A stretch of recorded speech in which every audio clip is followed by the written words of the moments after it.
evening from London. Welcome to Piers Morgan Uncensored. For years, we've been told that Vladimir Putin is a tactical grandmaster with an iron grip on power, an unshakable truth in a world of uncertainties who can outfox the West and crush dissent at home, all before judo at tea time. But the world is changing before our eyes, and so is his. That illusion has now been shattered. Putin's world could literally be falling apart. This weekend, a column of rebel soldiers came within 200 kilometres of Moscow. They shot down Russian helicopters and a plane, forced the military to destroy an oil depot, then seized control of a Russian military headquarters.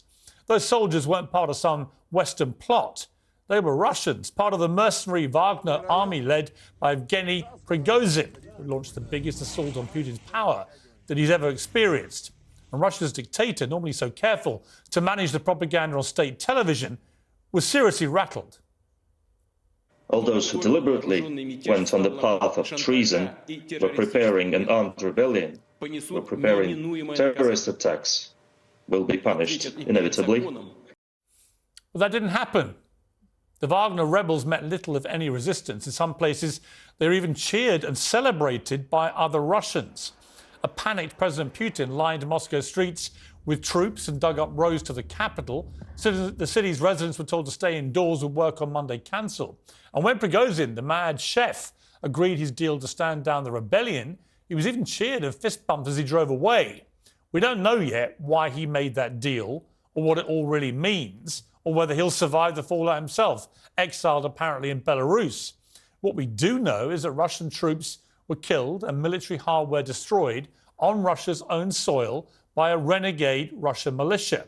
And they've all so far been released without any punishment at all. In fact, Prigozhin today's popped up with a self-aggrandizing audio message claiming he showed Putin how it's done.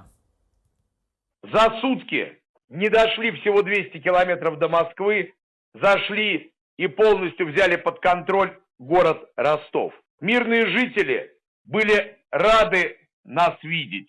Мы показали мастер-класс, каким образом должно было выглядеть 24 февраля 2022 года.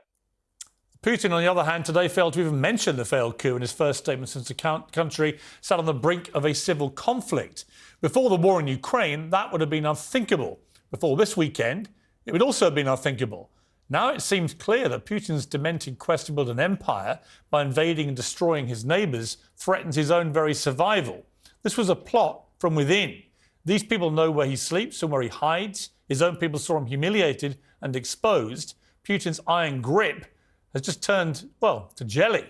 The question now is, can he cling on?